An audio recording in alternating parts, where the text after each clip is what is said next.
Most people would have turned the lock and pretended they didn't hear the knocking, but one woman didn't, and the world found out what happened next. The wind was hitting the house so hard that it sounded like someone was dragging metal across the walls.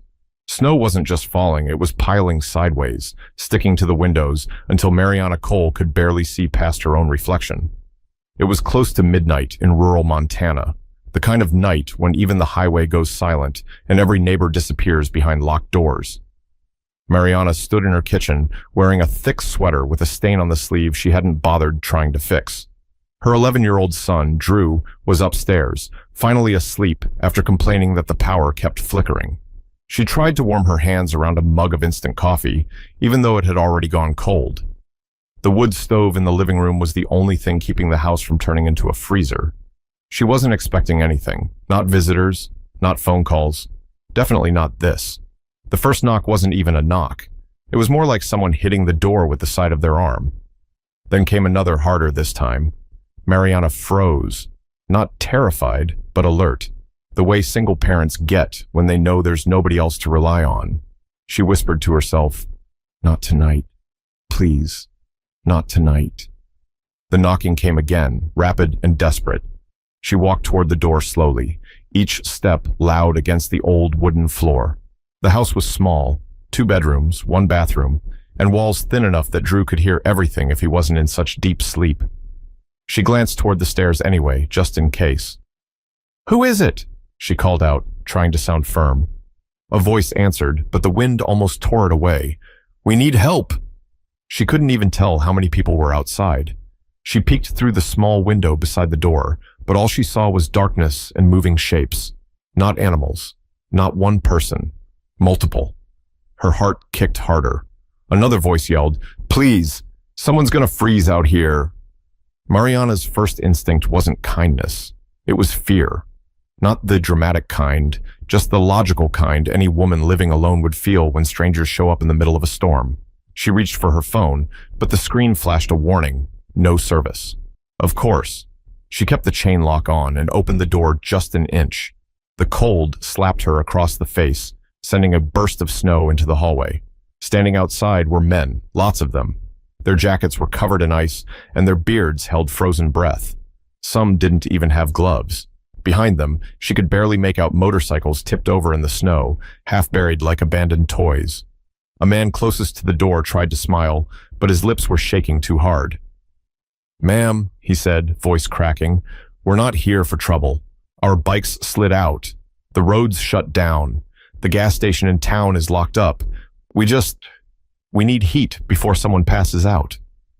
Mariana didn't respond right away. She looked at their faces, red, raw, exhausted. These weren't kids messing around. They weren't drunk. They were freezing. "How many of you?" she asked. 25, another man answered. She repeated it in her head. 25. Inside her house, with barely any food and a stove that needed constant feeding? "No," she almost said out loud. But then she noticed one of the men leaning against another, barely able to stand. His eyes looked unfocused, like he wasn't fully present anymore. Mariana swallowed hard. She knew what hypothermia looked like. Years ago, Drew's father had worked search and rescue before leaving their lives behind. She remembered the symptoms because he talked about it more than he talked about anything else. She opened the door wider, just a little. "Don't touch anything. Don't go upstairs. You come in, you stay in the living room. Understood?" A few of them nodded fast, like they didn't want to risk losing the chance. The cold air rushed in as they stepped through the door one by one, boots dripping onto the floor. The house suddenly felt smaller than it ever had. Mariana's heart was beating so fast she could hear it in her ears. She didn't know these men. She didn't know what they wanted. All she knew was that they were desperate, and she had made a choice she couldn't take back. But she had no idea that letting them inside her home would change everything that came after. The heat from the wood stove didn't reach the doorway fast enough. As the men stepped inside, the living room filled with the smell of wet leather and cold air trapped in their clothes. Snow melted into puddles around their boots, and Mariana grabbed an old towel from the hall closet, tossing it onto the floor without saying anything else. The man who had spoken first pulled off his gloves, revealing red, swollen hands. "Thank you," he said, voice more steady now. I'm Brent Lawson. We didn't mean to scare you. Mariana didn't shake his hand. She just pointed toward the living room. Sit, all of you, and don't wake my son. Brent nodded and turned to the others. You heard the lady. Keep it quiet. The group moved slowly, like they were afraid the floor might break under them. They settled near the stove, rubbing their hands together, breathing into their palms. One of the younger bikers, maybe mid-20s, winced as he tried to bend his fingers. Mariana noticed. What's wrong with him? She asked. Brent turned. That's Cody. He was out longest trying to get the last bike upright. He can't feel his hands. Mariana walked over, keeping a safe distance. Cody's skin looked waxy, and his fingertips were turning pale. You need to warm up slowly, she said. Don't put them too close to the heat. Cody let out a shaky breath. Yes, ma'am. Brent's eyebrows lifted slightly. You know about this stuff? My son's dad used to work rescue, she replied. I paid attention. There was a brief silence. Not tense, just uncomfortable. Like everyone was trying to pretend they weren't strangers, sitting in the same room at midnight. One of the men near the back cleared his throat. We tried the motel in Livingston. Nobody answered. Power's down. We were going to sleep outside if we had to. Mariana crossed her arms. In this weather, you'd be done by morning. A few of them exchanged looks, as if admitting she was right made everything feel more real. The stove popped loudly, and Drew's footsteps creaked from upstairs. Mariana's head snapped toward the hallway. Stay here, she whispered sharply. She hurried toward the stairs before anyone could say another word. Drew stood halfway down, wrapped in a blanket, hair sticking up. Mom, who are those people? Mariana crouched beside him. Don't worry, they're stuck because of the storm. They're staying in the living room until it's safe. His eyes widened. All of them? Just go back to bed, she said softly. Lock your door, I'll check on you soon. Drew didn't argue. That scared her more than anything. He turned around and disappeared into his room. When she returned to the living room, Brent stood up, but gently, hands visible. We'll leave as soon as it's safe, he said. We're not trying to cause trouble. Mariana stared at him for a moment. His beard was still coated with ice, and his eyelashes held tiny flakes that hadn't melted yet. You hungry? She finally asked.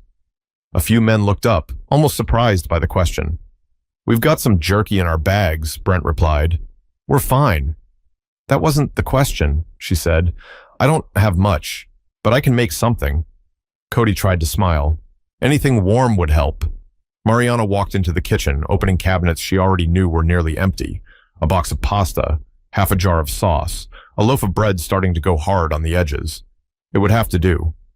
She filled a pot with water and set it on the stove. For the first time that night, the house felt quiet. Not peaceful, just paused. In the doorway, Brent leaned against the frame.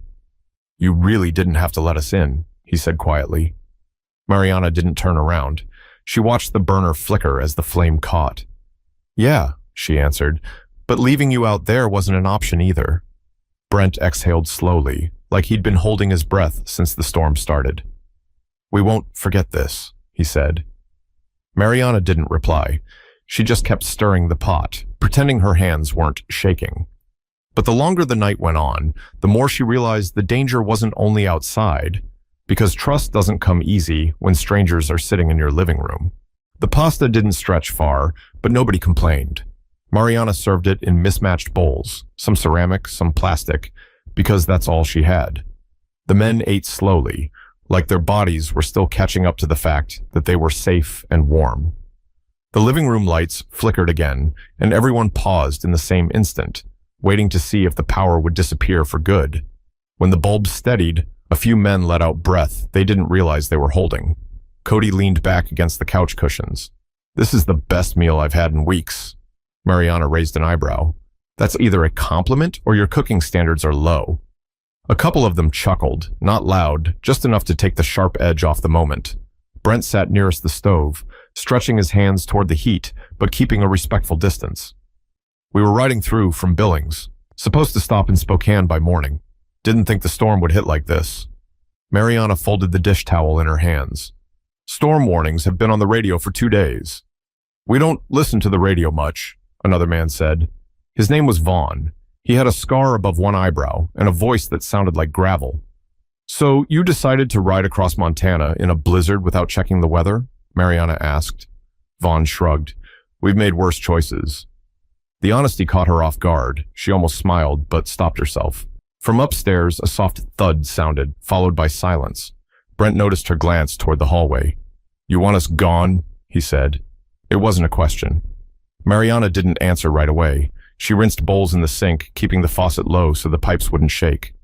"I want everyone to stay alive," she finally said. "But I don't know any of you, and I have a kid in this house." Brent adjusted his jacket. "You're right to be careful. If it was my kid, I'd feel the same." The room softened again, not comfortable, just less sharp. One of the youngest bikers, a guy with freckles and a shaved head, cleared his throat. "We can sleep sitting up. Nobody's asking for beds or blankets." "You'll need blankets if someone's body temp drops," Mariana replied. "We'll take the floor," Brent added. Mariana took a beat, then walked to the hallway closet and started pulling out whatever she could find. 2 old sleeping bags, a stack of faded quilts, and a knitted throw her aunt made years earlier. She tossed them onto the couch. "That's all I've got." "It's plenty," Brent said. As the men settled in, the storm outside grew even louder. The wind pushed against the house so hard that the walls trembled. Snow slapped against the glass like handfuls of sand. Vaughn stood and peered through the window. "Road's gone. Can't even see the fence line." Mariana joined him, keeping a safe distance. Everything outside was white. No sky, no ground, just moving frost. She whispered, "I hope the roof holds." "It will," Vaughn replied. "This place is old. Old things don't fall apart easy." Mariana turned her head. "That's supposed to be comforting?" He almost smiled. "Did it work?" "Not really." The lights flickered again, longer this time.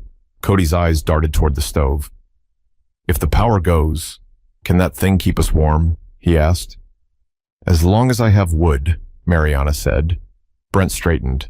"We can help with that." Before she could argue, a few of them stood up. Vaughn grabbed a flashlight from his jacket, and Brent pulled on his gloves. "You're not going back out there," Mariana said. "We won't go far," Brent replied. "Just the woodpile." Mariana hesitated. She didn't like the idea of anyone stepping into that storm, but if the stove died, the house would freeze.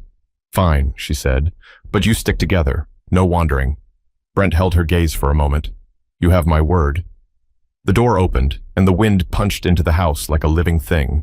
Snow swirled inside before the door slammed shut again. The remaining men sat quietly, listening for movement outside.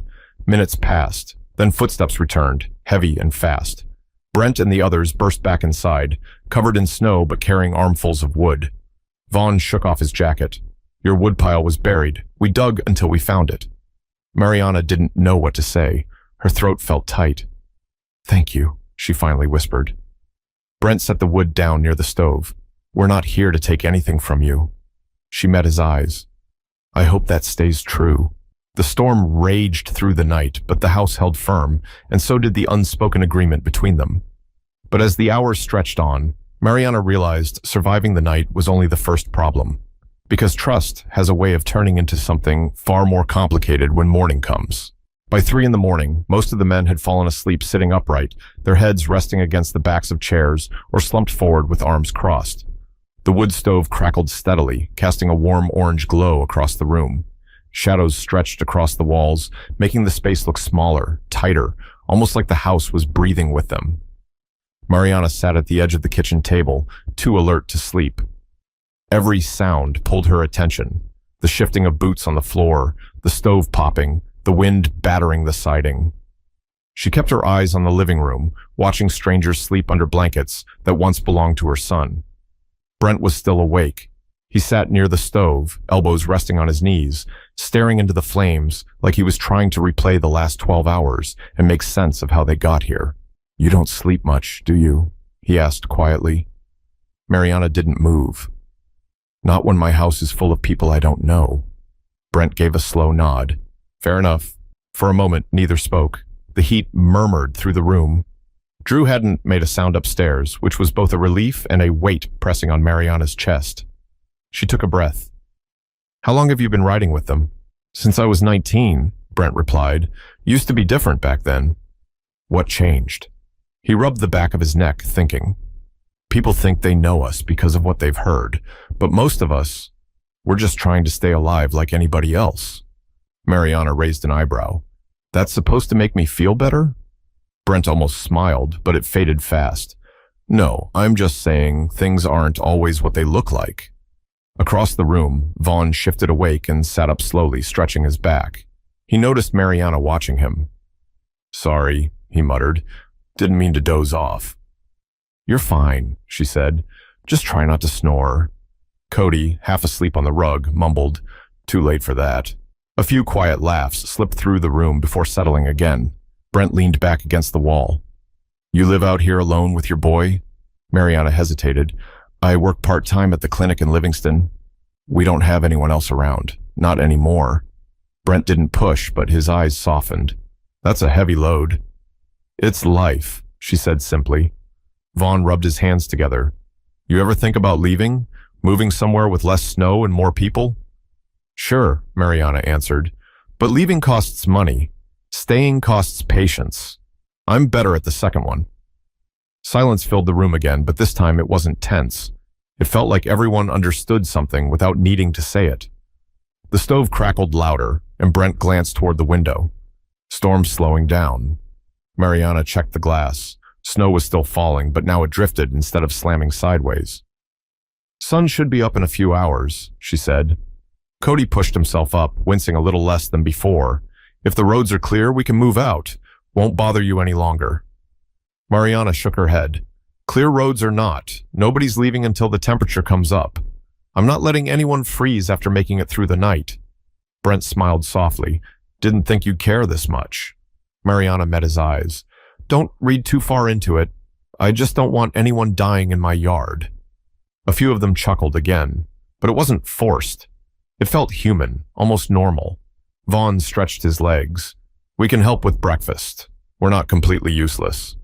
Mariana raised an eyebrow. You cook? Better than Cody, he replied. Cody groaned. That's not a high bar. Brent stood slowly. We'll stay out of your way. Just tell us what you need. Mariana looked around the room, at the blankets, the melting snow, the strangers who no longer felt like a threat but still weren't familiar. You don't touch the knives, she said. Other than that, we'll figure it out. Brent nodded once. Deal. The storm outside faded into a low whisper, the house finally settling after hours of shaking. But as the sky began to lighten, none of them had any idea that the quiet morning waiting for them would be nothing compared to what was headed their way next.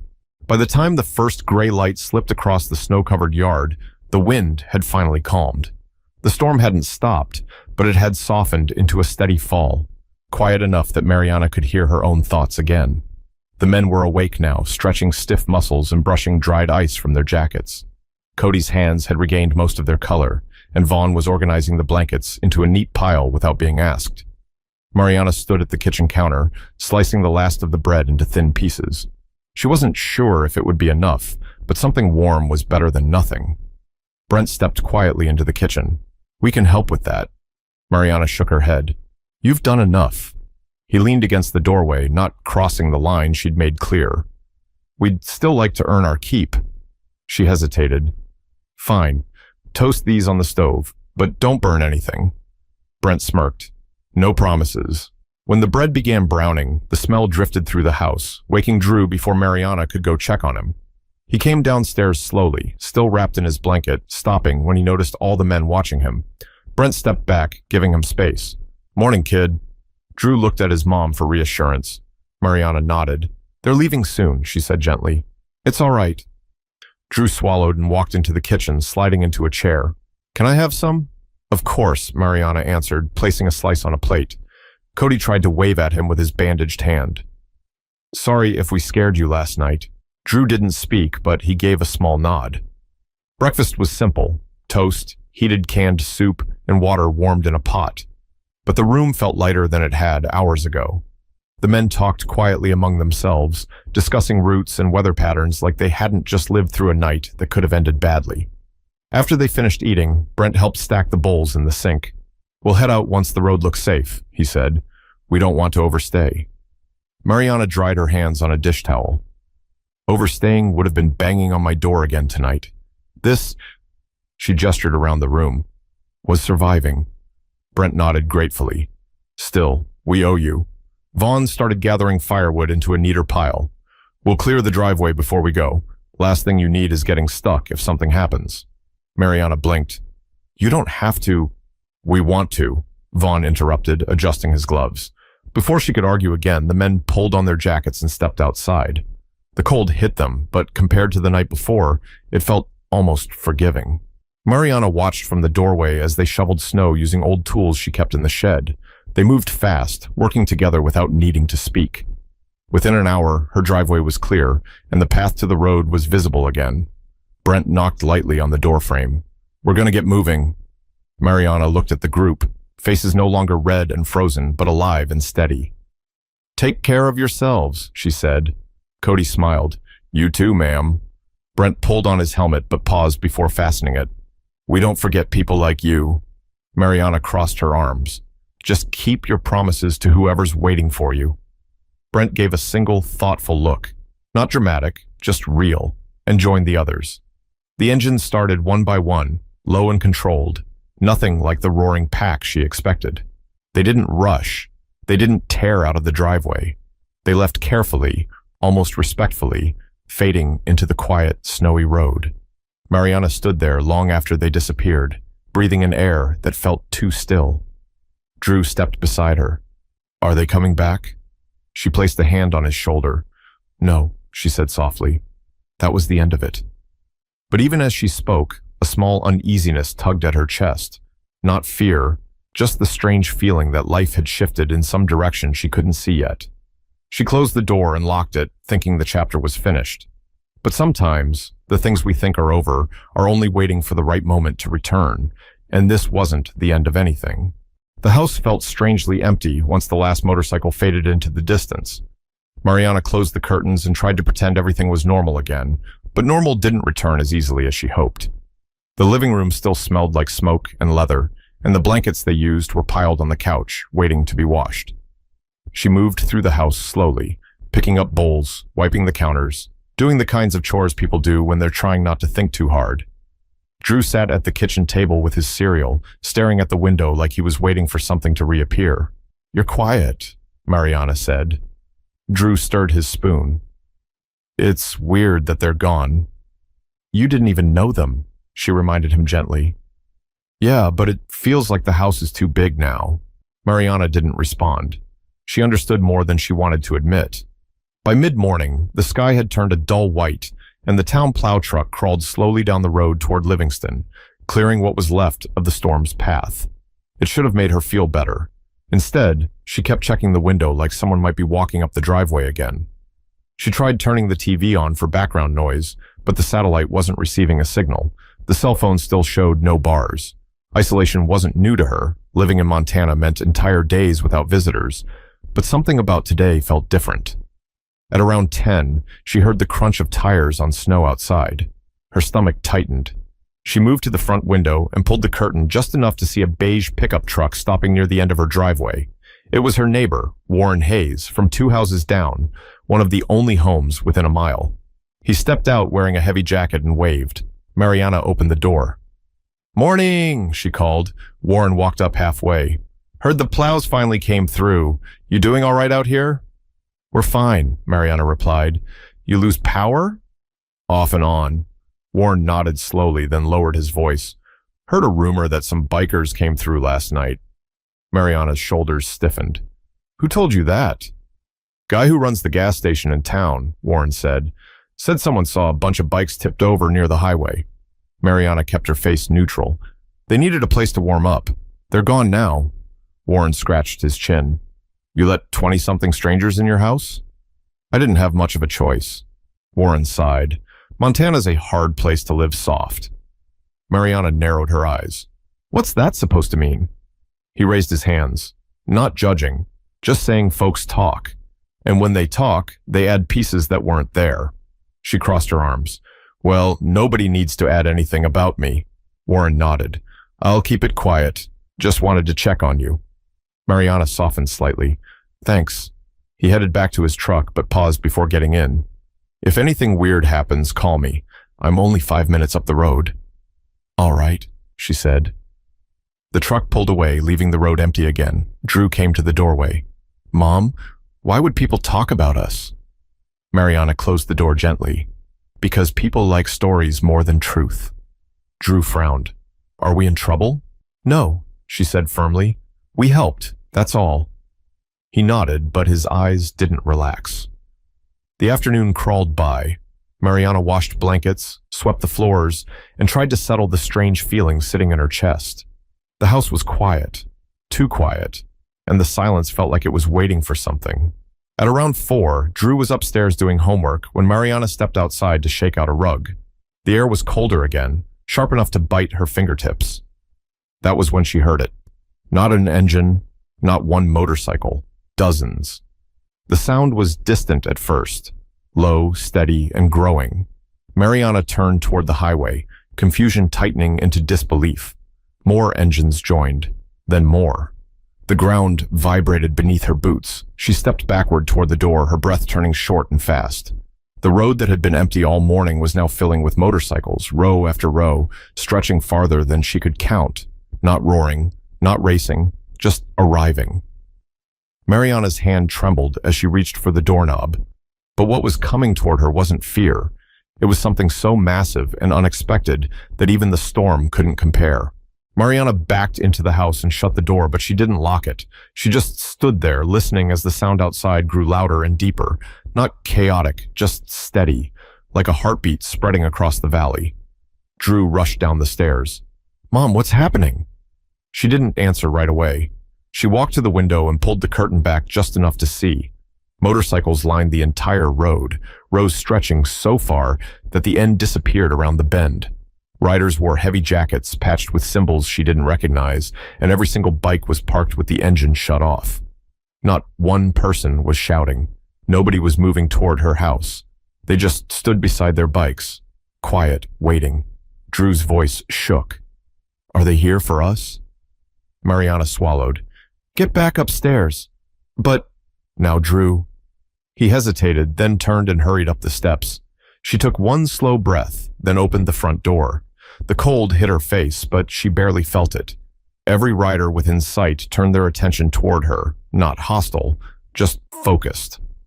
A man stepped forward from the first row. He wasn't the biggest, but he carried himself like someone who didn't need to prove anything. His beard was streaked with gray, and his jacket looked older than some of the men standing behind him. He stopped several feet away, keeping a respectful distance. "You Mariana Cole?" he asked. His voice wasn't loud, but it carried across the entire crowd. "Yes," she answered, her own voice steady, even though her hands were shaking inside her pockets. The man nodded once. "Name's Ray Del Vecchio." The name didn't mean anything to her, but a few riders behind him shifted slightly, like it meant a whole lot to them. Ray continued, "We heard what you did last night." Mariana frowned. "I didn't do anything except keep people from freezing." Ray's eyes softened. "You opened your door. Most wouldn't have." She crossed her arms, partly for warmth, partly for control. "Why are there so many of you here?"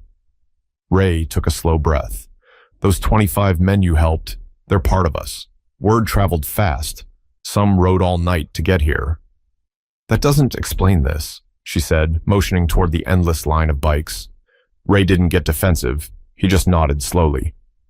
"We came to make sure nobody gives you trouble for what you did, and to tell you, face to face, that you're not alone out here." Mariana shook her head slightly. "I didn't ask for protection." "We know," Ray replied. "That's why it matters." For a moment, neither spoke. Snowflakes drifted between them, soft and slow. Then Ray reached into his jacket, and Mariana's muscles tensed, but he only pulled out a folded piece of paper. "This is from Brent," he said, holding it out. Mariana stepped forward cautiously and took it. The handwriting was uneven, like someone wrote it on the road. It said, "You didn't treat us like animals. You saved us. If you ever need anything, we come running. No questions." Brent had signed his name at the bottom.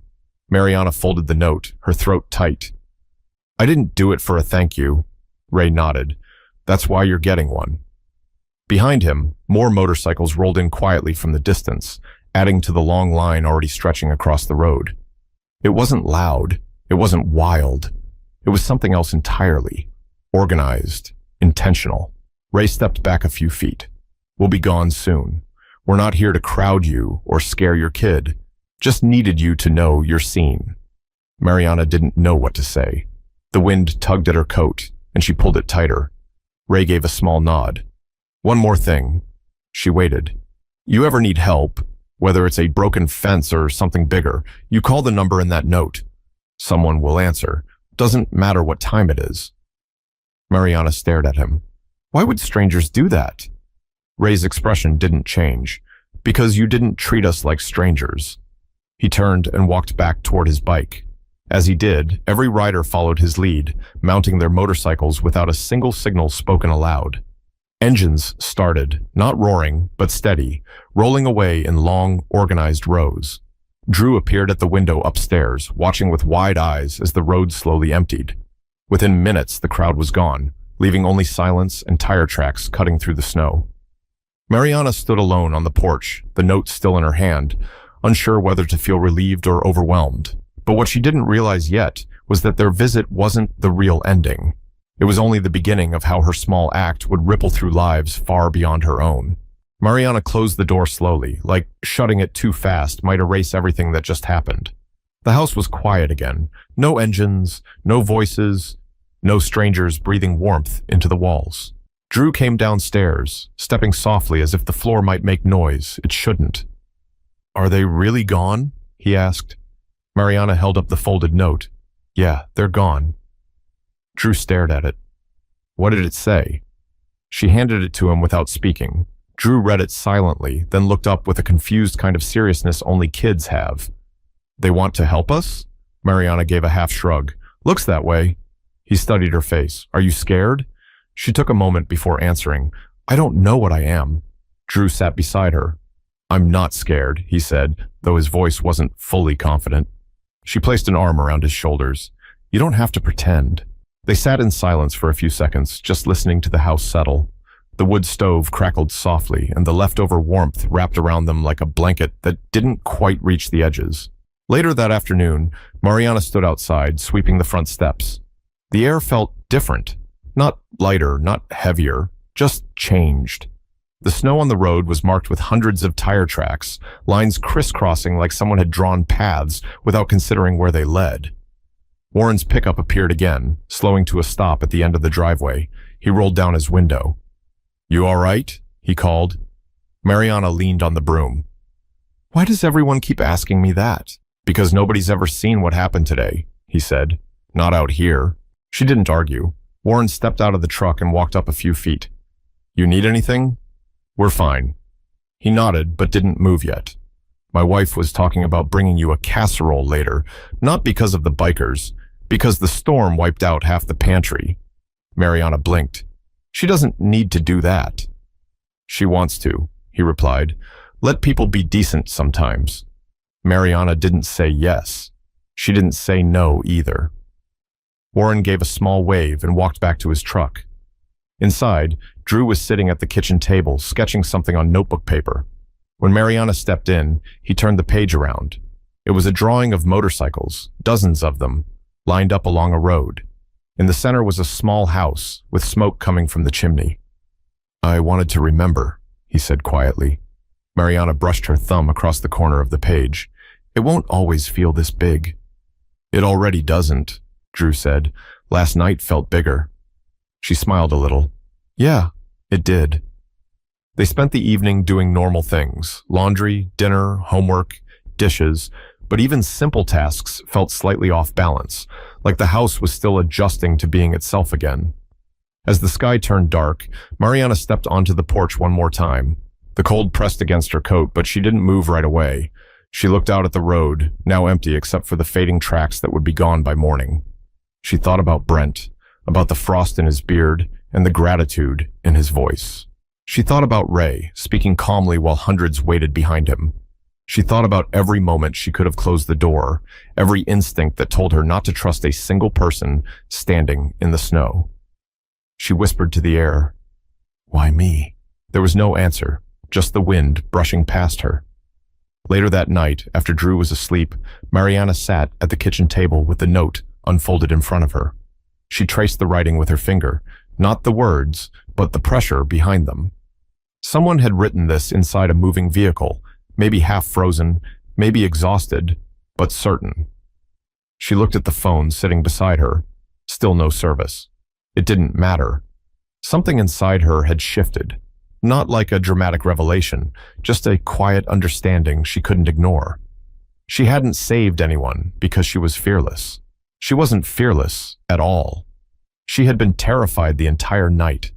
Terrified of strangers. Terrified of choosing wrong.